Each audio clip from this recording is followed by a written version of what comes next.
President Trump declared Antifa a domestic terrorist organization. I have a message for Antifa terrorists. Stay the hell out of Northwest Georgia. You won't burn our churches, loot our businesses, or destroy our homes. I'm Marjorie Greene, and I approve this message.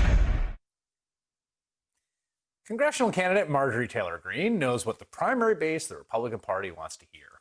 Even though her Antifa ad got taken down by Facebook for violating their policy against inciting violence, she's also listed on the Southern Poverty Law Center's Hate Watch. She's been endorsed by a man with ties to local white supremacists, and she's a believer in the truly bonkers QAnon conspiracy theory that centers on a person who posts his Q, claims to have inside knowledge about the president quietly leading a revolution against the, quote, deep state, and everyone's going to be put in jail. Back in 2017, she said Q is a patriot. He is someone that very much loves his country, and he's on the same page as us.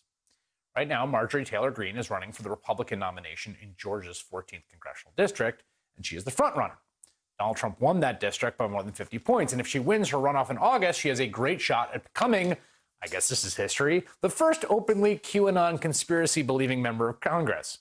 She also, we should note, has the president's endorsement. You might also be shocked to hear, thanks to video discovered by Politico.com, her views on race are not great. There is an Islamic invasion into our government offices right now, okay? You saw after midterm elections what we saw, so many Muslims elected. I don't know the exact number, but there were quite a few. The generations of Black and Hispanic men, do you want to know what holds them down? Gangs. Being in gangs and dealing drugs is what holds them down. The gangs are holding them back. It's not white people. Since that video emerged, there's been some condemnation from some Republicans.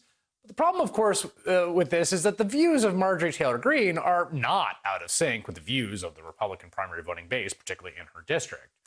Joining me now is someone who's reported extensively on the Republican Party and the far right and the conservative base, Jane Coaston. She's senior politics reporter at Vox. And Jane, I'm reminded a little bit of the Roy Moore situation in Alabama, right? Which is, there is just the problem for the Republican Party is that the base of the party wants people like this. And this is one of the impacts of Trumpism. You know, while Trump himself may not hold to some of these views, he may hold views that are helpful for him when they are.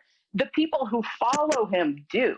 And so I think that, you know, her comments about race, her comments about unemployed people, which especially right now during a pandemic seems particularly off-key to argue that you're only unemployed because of bad choices and personal responsibility.